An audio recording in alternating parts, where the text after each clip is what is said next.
Hello race fans, Racing 393 and my next video on my LMP12 carpet racer. This one won't be very long, but as you can see, this is the actual car with the shell on. I've got another shell here which I used previously.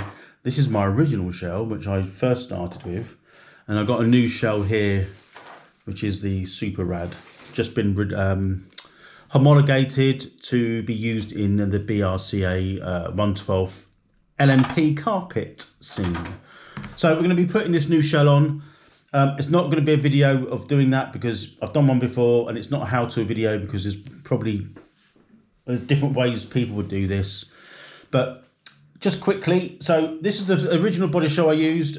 Now I was told immediately, as I said before in other videos, this one needs to be got rid of immediately. Out of all the things I do, get rid of this. It doesn't look too dissimilar to what's there, but it is aerodynamically different, and it does, in my opinion, makes more of a difference than you realise. This one's quite heavy as well, because I put for some reason, I put some strengthening stuff on it and some tape, and it does weigh quite a bit when comparing to this one. It's literally probably twice the weight of this one here. So I've just kept that one for commemorative reasons. It was the first one I used. It is a bit battered, but it's there anyway. This one I only used on a meeting at the pits. I did find this one seemed to make the car drive much easier. The blue one is the one that everyone's using apparently. Again, it looks very similar to this one here I've got.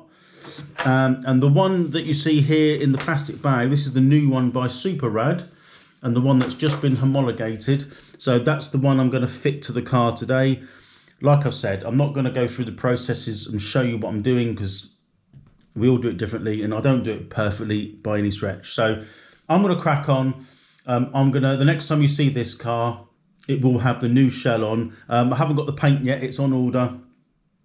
And then another video we'll paint it up, fit it on, put the decals on, whatever ones I need to put on there, and we'll go from there. So just let me, I'll be back in a minute. So the 4 body posts have been put in. So the next thing is just to measure the wheels, tyres, and then cut the wheel arches out. As most of us know, use these for body posts, for the reamer to make the holes. It's like a godsend. Back in the day, when body shells are made of polycarbonate, I used a drill. I don't think, and these are pretty hard to put through plastic back then anyway, even if they were about, I'm not sure they were.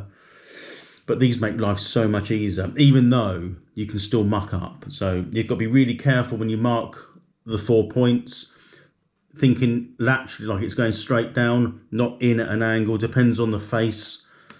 This isn't absolutely perfect. There's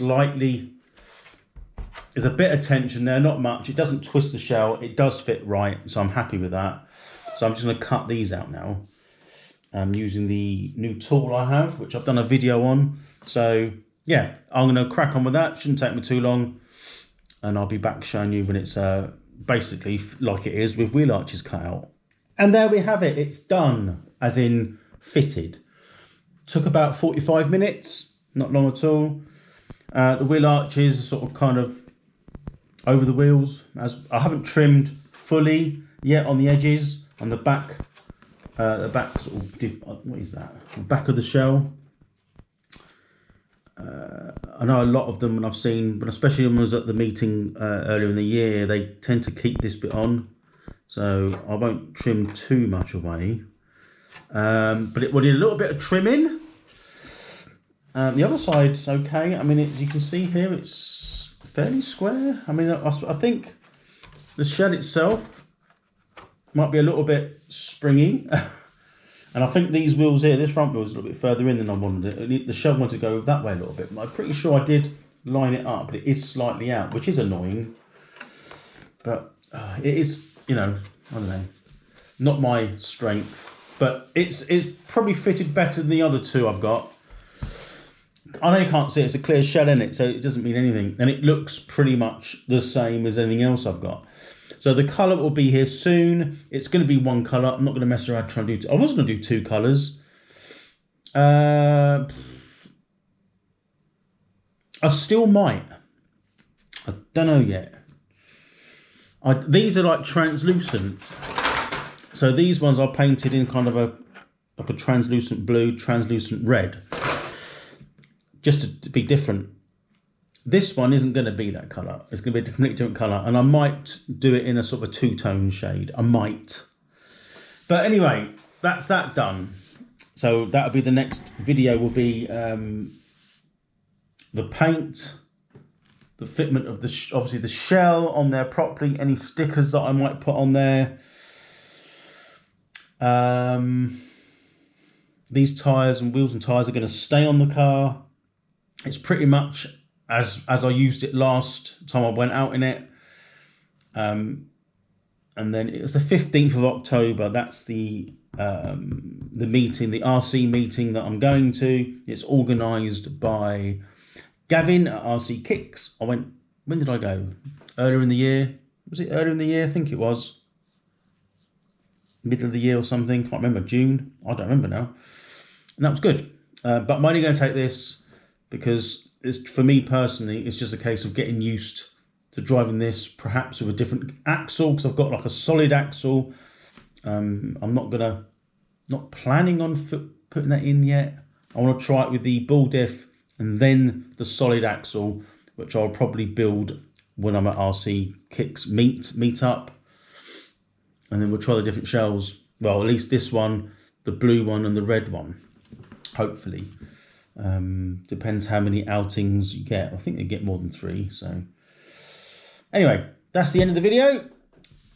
Hope you enjoyed it. By the way, that's what I use to do the wheel arches. If you're wondering, there's a video on this on my channel. An absolute got that with the reamer for the body holes for the body clips to fit the shell, and this. Probably one of the 2 most important, apart from having the obvious hex hardware, are probably the most important body shell tools that you're going to need. This does work on, I think you get 1/10 out of this as well, because you can adjust the sort of the diameter. But anyway, that's it for now. Part 3, I'm not going to part these. So the next video will be me painting it. I'll just show the colour. I would have decided by then if I'm going to do it 2 different colours. And we'll go from there. So thanks for watching. Appreciate that. Please like, subscribe, and follow the channel for more RC content and updates. And I'll see you soon. Bye for now.